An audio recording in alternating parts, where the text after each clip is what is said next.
I'm the one you want! Get him, get him! Kali ini saya akan menceritakan alur cerita film terbaru bertemakan balas dendam berjudul Brothers Under Fire yang rilis pada tahun 2026. Film ini menceritakan tentang kelompok kartel sangat kejam yang ingin melakukan balas dendam terhadap pasukan marinir Amerika yang tengah liburan ke negara Meksiko. Bagaimanakah kisahnya? Mari kita masuk ke dalam alur ceritanya.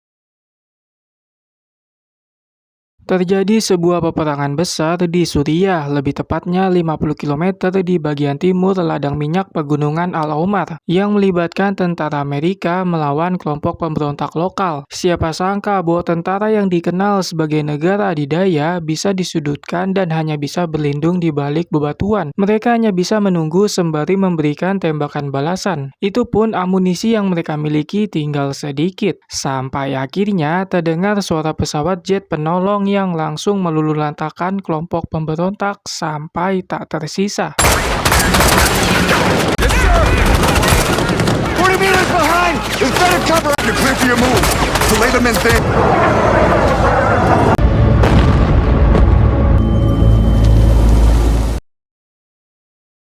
Di hari itu, tentara Amerika keluar sebagai pemenang dan pulang ke pangkalan militer. Mereka bernama Jordan selaku kapten di dalam tim, dan 4 orang anak buahnya bernama Denny, Alberto, Haino, dan Kersen. Setelah pertempuran yang dijalani, mereka mendapatkan cuti liburan selama beberapa pekan ke depan, sebagai bentuk apresiasi dari kolonel atas keberhasilan misi yang mereka jalankan. Rencananya, mereka akan menghadiri pernikahan Alberto yang akan diselenggarakan di negara Meksiko. Di sanalah konflik besar akan segera terjadi, dan saya jamin kalian akan sangat puas. Di Meksiko sendiri, ada sebuah kelompok kartel sangat kejam yang diketuai oleh seorang pria Sigma bernama Rio. Rio berencana menguasai sebuah daerah di dekat pegunungan untuk dijadikan sebagai ladang narkoboy. Oleh sebab itu, mereka telah membantai satu keluarga yang cukup berpengaruh di sana, dari mulai anak-anak hingga orang dewasa. Namun, sang kepala keluarga bernama Moreno belum berhasil mereka temukan. Usut punya usut, Moreno adalah seorang tokoh masyarakat terkenal yang bisa memberikan perlawanan terhadap kelompok kartel mereka. Le marcó al otro número y límpiame ese cuarto, sáqueme esa mierda que está ahí adentro. Ternyata daerah yang ingin dikuasai oleh kelompok kartel Rio adalah kampung halaman milik Alberto. Alberto disambut dengan hangat oleh keluarga besarnya dan calon istri bernama Isabella. Pernikahan mereka akan diselenggarakan pada esok hari di sebuah gereja. Namun ayah Alberto bernama Pablo memberikan kabar buruk, yaitu perihal sebagian besar tanah warga yang diambil alih Rio untuk dijadikan ladang narkoboy. Sekarang kelompok kartel itu sedang mengincar Moreno untuk dibunuh dan para warga tidak bisa berbuat apa-apa demi keselamatan mereka sendiri. Di sisi lain, pencarian Moreno sudah sampai ke setiap tempat yang diduga menjadi tempat persembunyiannya. Namun sampai detik ini, Rio belum berhasil menemukan keberadaannya. Tentu itu membuatnya sangat marah hingga menembak salah satu orang sebagai bentuk teori ancaman agar warga mau membocorkan lokasi tempat Moreno bersembunyi. Sampai akhirnya ¿Hablar todavía? No dicen nada, pero... Dar un voluntario. Dar un voluntario. awalnya tidak ada satupun orang yang mau membuka mulut. Namun Rio melihat ada salah satu pria muda yang terlihat sangat ketakutan dari mimik wajahnya, sehingga dia langsung memberikan intimidasi dan ancaman supaya psikologis anak itu menjadi down. Siapa sangka bahwa caranya berhasil membuat pria itu terkena mental karena diancam akan dibunuh. Sampai akhirnya Rio dibawa menuju tempat Moreno bersembunyi.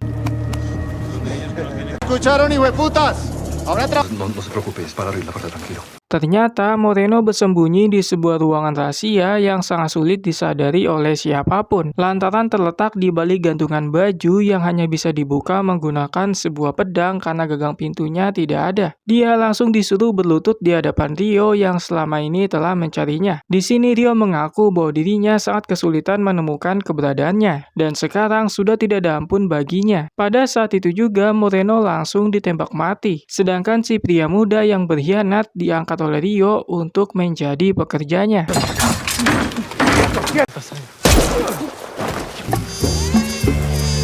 Sekarang saya perkenalkan dengan saudara laki-laki Rio yang tidak kalah kejam dan brutal. Dia bernama Steve yang memiliki kepribadian yang kurang lebih sama dengan kakaknya. Seperti saat ini yang habis menggunakan jasa wanita pengecerit untuk kepuasan biologisnya. Yang jadi masalah adalah bahwa wanita itu dibuat sampai babak belur karena perlakuan fetisnya yang sangat brutal. Steve memiliki ajudan bernama Alex dan mereka akan menjadi pemicu dalam konflik utama di dalam film ini.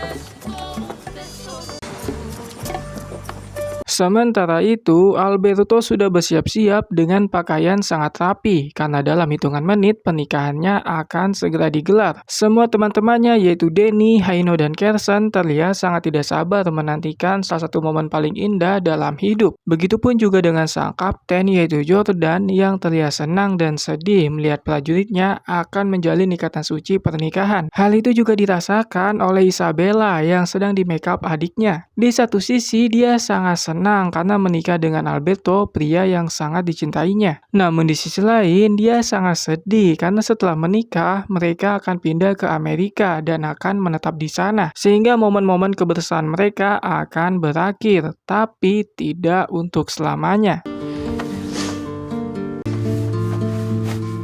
Singkatnya, Alberto sudah berada di dalam gereja dengan ditemani oleh Jordan selaku orang tua kedua baginya. Mereka sedang menunggu kedatangan permaisuri yang akan menjadi tokoh utama dalam momen itu. Ketika Isabella memasuki gereja, semua orang langsung terkesima dengan kecantikannya seperti bidadari yang turun dari kayangan. Apalagi Alberto yang makin kesemsem dengan calon istrinya itu. Kemudian, seorang pastor menggelar akad pernikahan untuk menyatukan dua insan yang saling mencintai. Mulai dari sini ikatan suci dibuat agar mereka selalu bersama baik itu dalam keadaan senang maupun susah. Arrodíllense, por favor. Entre Isabela, fiel en la prosperidad y en la adversidad. Rio mendapatkan informasi dari ajudannya bahwa kelompok kartel mereka tidak bisa diendus atau ditangkap oleh agen dari Amerika, baik itu CIA ataupun agen DEA, sehingga rencana yang akan mereka jalankan di daerah ini akan berjalan secara mulus tanpa hambatan. Sekarang mereka hanya perlu menunggu kedatangan Steve untuk menjalankan misi selanjutnya. Di sisi lain, sebagian besar warga sedang mengadakan pesta besar-besaran merayakan pernikahan Alberto dan Isabella. Perayaan itu diselenggarakan di lingkungan balai desa yang biasa dipakai sebagai tempat berkumpulnya warga. Namun momen kebahagiaan tersebut tidak akan berlangsung lama karena Steve dan Alex sudah tiba di kota itu yang akan membawa awan gelap. Steve yang notabene adalah pria hidung belang terpincut oleh beberapa wanita cantik berpakaian pesta yang ternyata menghadiri pernikahan Alberto dan Isabella. Saat itu Alberto sedang menceritakan tentang betapa hebatnya Jordan sebagai kapten di dalam medan tempur yang terkenal sangat brutal seperti malaikat pencabut nyawa buat lawan dan menjadi malaikat pelindung buat timnya. Namun tiba-tiba terjadi sebuah masalah yang sebenarnya kecil, tapi menjadi sangat besar karena hal ini melibatkan Danny yang tidak sengaja tersandung kaki Steve. Sampai akhirnya... Che gringo, mi zapato favorito, güey. Sorry, what? That's my favorite shoe. You stand up, I can't hear from down there.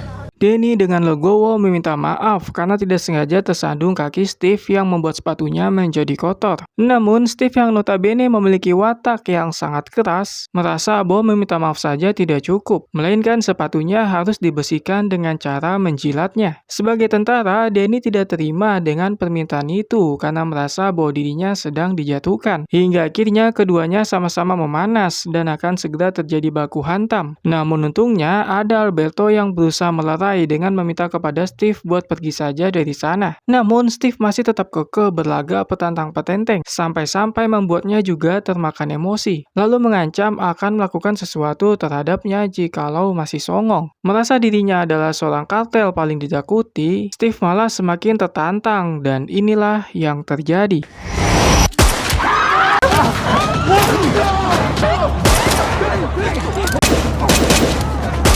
Ya, Alberto ditembak sampai tersungkur tepat di bagian vital. Sedangkan Steve langsung dibunuh oleh Jordan dengan cara dipiting sampai lehernya patah. Sedangkan Danny, Haino, dan Carson berhasil menembak Alex. Kemudian mereka buru-buru kembali untuk memberikan pertolongan pertama buat Alberto. Yang mereka tidak sadari bahwa ternyata Alex masih hidup dan berusaha kabur dari sana untuk melapor kepada bos besar yaitu Rio. Dari peristiwa di malam yang sangat mengenaskan itu, ada sebuah kabar yang sangat buruk, yaitu Alberto tidak bisa diselamatkan alias telah meninggal. Tentu suasana berubah menjadi sangat sedih, terutama bagi Isabella yang kehilangan pria yang sangat dicintainya. Padahal beberapa jam yang lalu mereka baru saja menikah. Hal ini seperti tersambar petir di tengah terik matahari yang nyentrik. Tidak banyak kata-kata yang keluar selain memohon supaya Alberto jangan mati. Lo siento. Sorry. Alberto, mi amor, mamá. Jordan langsung mengumpulkan semua anak buahnya di luar, bukan membicarakan soal balas dendam, melainkan mereka harus cepat-cepat pergi dari sana lantaran kematian Steve pasti akan mendatangkan malapetaka. Awalnya, Danny, Haino, dan Carson menolak usulan itu karena mereka tidak mungkin membiarkan Alberto mati begitu saja. Tapi Jordan sebagai kapten harus menjamin keselamatan anak buahnya yang tersisa sebelum kelompok kartel yang sangat kejam melakukan balas dendam. Namun mereka harus mengubur jasad Steve terlebih dahulu sebelum pulang ke Amerika. Sementara itu, Rio sudah mulai curiga karena adiknya masih belum datang juga, sehingga pencarian langsung dilakukan yang melibatkan banyak sekali kartel. This family, I gotta get you boys home now. Alberto. The less involved they are, the better. Ketika semuanya sudah siap, Jordan selaku kapten dengan berat hati berpamitan ketika situasi sedang berduka. Dia paham betul dengan apa yang dirasakan oleh Pablo, karena dirinya juga pernah kehilangan seorang anak, bahkan seorang istri dalam insiden kecelakaan mobil. Namun tiba-tiba datang anak buah Moreno yang berhasil meloloskan diri bernama Thomas. Thomas menyampaikan bahwa kelompok kartel Rio akan segera menuju ke tempat mereka untuk mengambil alih. Mendengar hal tersebut, Pablo langsung menyuruh Jordan dan kawan-kawan segera pergi dari sana sebelum situasinya semakin rumit. Akan tetapi, Danny masih berusaha membujuk kaptennya agar menyelesaikan masalah ini sampai tuntas demi Alberto. Namun Jordan tetap kekeh dengan keputusannya agar tidak ada korban lagi. Lagi pula, jikalau mereka bertindak, maka akan mendapatkan sanksi militer karena telah membuat kegaduhan di negara orang. It's better if you live now. How many laws we've broken and the fact that we're steering. We start playing cowboy here and lose another can. We're leaving. That's an order.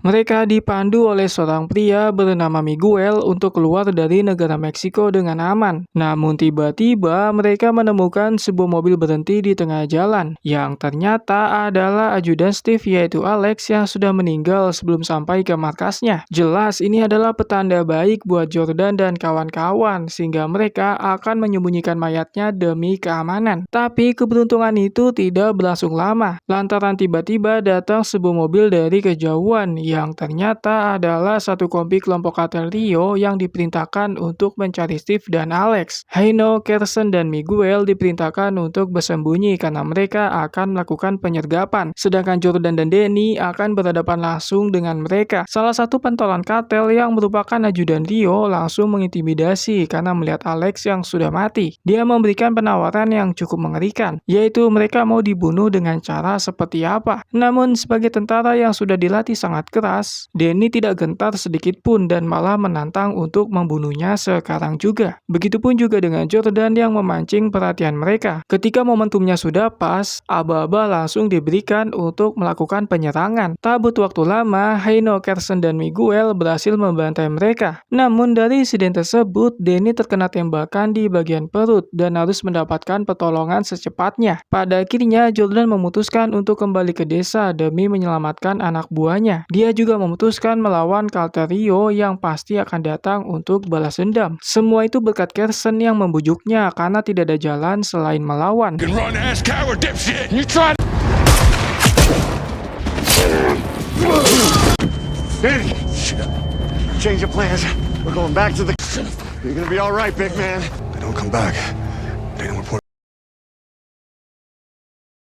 Dari insiden semalam, ternyata ada satu anggota kartel yang masih hidup dan melapor kepada bos besar yaitu Rio. perihal pembantaian yang mereka alami. Rio langsung membawa beberapa anak buah untuk mengecek TKP. Sesampainya di sana, dia dibuat sangat kaget setelah melihat bahwa saudaranya yaitu Steve telah tewas dengan cukup mengenaskan. Disinilah kita melihat bahwa ketua kartel masih bisa menangis melihat anggota keluarganya ada yang terbunuh. Jelas Rio tidak akan tinggal diam dan akan melakukan balas dendam kepada bule-bule Amerika. Semua anak buahnya langsung diperintahkan berkumpul karena sebentar lagi akan terjadi perang besar antara kelompok kartel melawan 4 orang tentara yang terlatih.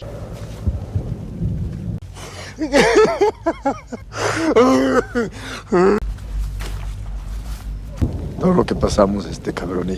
Voy a encontrar el hijo de puta que es. Sementara itu, Denny langsung diberikan pertolongan pertama ketika sampai di desa. Seorang dokter mengobati lukanya yang ternyata tidak terlalu parah karena tidak mengenai bagian vital. Pagi itu, suasana di desa berjalan seperti biasa, di mana para warga beraktivitas dan anak-anak bersekolah gratis. Namun tiba-tiba terdengar suara lonceng gereja yang berbunyi cukup kencang, seolah-olah memberikan petanda bahwa bahaya segera datang. Semua anak-anak langsung dibawa masuk ke dalam sekolah, sedangkan Jordan menyiapkan beberapa senjata, lalu membagikannya kepada Haino, Carson, Miguel, dan Denny yang kondisinya sudah mulai membaik. Mereka berpencar ke segala penjuru untuk mencari posisi yang enak ketika masalah besar yaitu kelompok kartel milik Rio datang, sampai akhirnya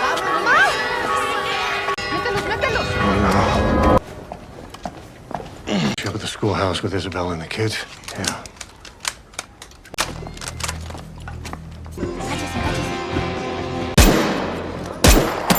Rio bersama anggotanya datang dengan kekuatan penuh. Namun sebelum melakukan pembantaian, dia memberikan keringanan agar para warga mau menyerahkan orang-orang Amerika yang telah membunuh saudaranya. Atau jika tidak, maka tempat tersebut akan dibumi hanguskan. Puluhan peluru langsung ditembakkan ke udara sebagai bentuk teori ancaman bahwa Rio benar-benar serius. Akan tetapi, tidak ada satupun warga yang berani keluar dan hanya bisa berlindung di dalam rumahnya masing-masing. Namun tiba-tiba ¡Tu jefe está muerto!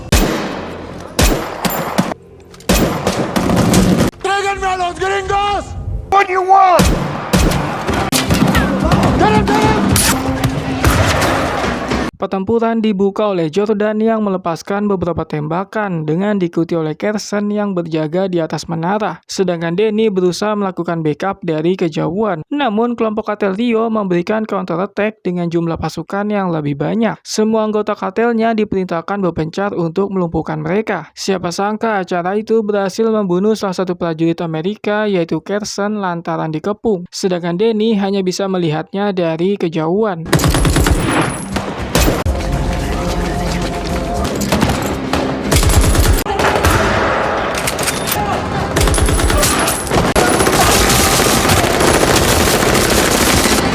Momen tersebut membuatnya lengah dan harus terkena tembakan sampai tersungkur. Untungnya ada Isabella yang membantu dan mengevakuasinya dengan bersembunyi di dalam sebuah ruangan. Tak hanya itu, Isabella menggantikan Denny berjaga untuk melindungi anak-anak yang ada di dalam. Di sisi lain, Jordan sudah bergabung dengan Haino dan Miguel karena mereka harus melakukan serangan secara bersama-sama. Tapi tiba-tiba Haino terbunuh karena ditembak oleh Rio tepat di bagian dada. Tentu sebagai kapten, Jordan sangat murka lalu menyerang balik dengan sangat brutal sampai akhirnya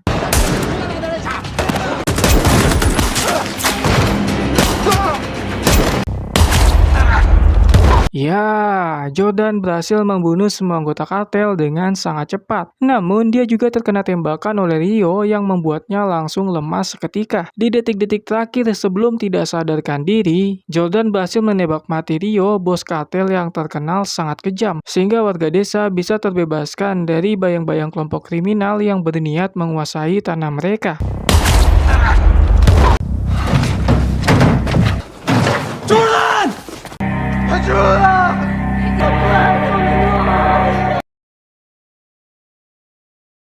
Beberapa hari kemudian, ternyata Jordan dan Denny berhasil selamat dan sekarang kondisinya sudah mulai membaik. Namun mereka harus menghadapi persidangan militer karena telah membunuh warga negara lain meskipun adalah kelompok kartel yang jahat. Dan film pun selesai.